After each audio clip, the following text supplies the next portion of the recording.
Hey guys, I wanted to show you my Brine shrimp hatchery setup.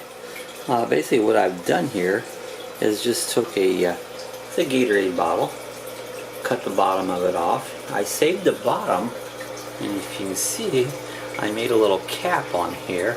Just made a little slot on the side for the air tube to come through. This way the salt spray doesn't get all over everything. And I just put an air hose down into there with a air stone on top of it. I'm going to show you, I just put these in here. When I first set this up, I'll come back here every hour or so and make sure some of these eggs that tend to get caught on the side. And I just kind of mix them back into the rest of it so they all become free floating. And then on the bottom of it, this is just one of those little plastic air valves that you can turn the air up and down on. I made a small hole with an X-Acto knife in there, just tightly fit. And then on the inside of it there, I took some hot melt glue and glued the stuff fast so it'd be watertight. And then just hooked the air hose to it. And so when I pull off my shrimp, I'll be able to just open that valve and pull it off into my container, filter it out there and rinse them. Then I, of course, put a light on it. I always leave them go for around 24 hours there, and they'll have a pretty good hatch out there. And so then I had some copper wire here, and it was a little bit hard finagling around to get it where it set straight.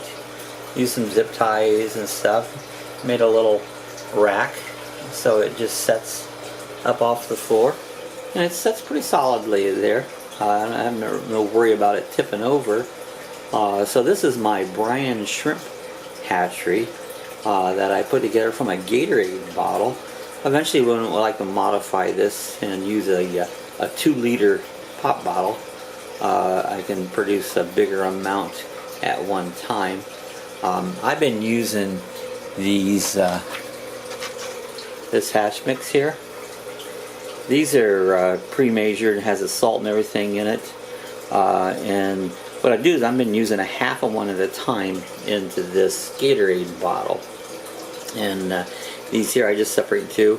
But I think later on I'm going to go and buy just the shrimp eggs themselves and mix my own salt. You just use plain corium salt. Any non-iodized salt will work out fine for it.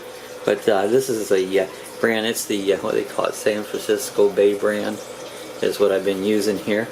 There's other shrimp eggs out there. You find what works the best for you. But this is what I've been using. I've been getting pretty good hatch rate out of them. And so then what I do afterwards when they're done, so they'll last several days. These will last me about 4 to 5 days.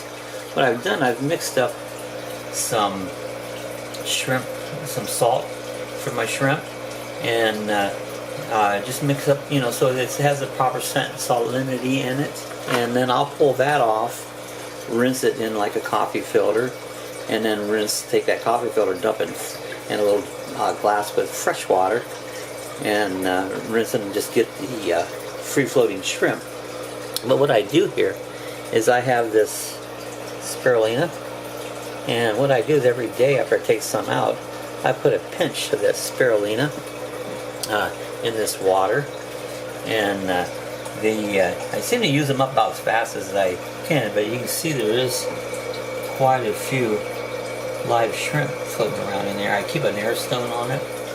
I have this fluorescent light, I leave it on it 24/7, and you can actually raise your shrimp up and grow them to get a little bit bigger, and they'll last a lot longer for you too. So I've been doing a lot of live bearers, so I feed the babies the live shrimp there, which really helps their growth rate. So I thought I'd show you this little setup. So this is my Brine shrimp hatchery right here, my little area I use, and just thought I would show that with you guys.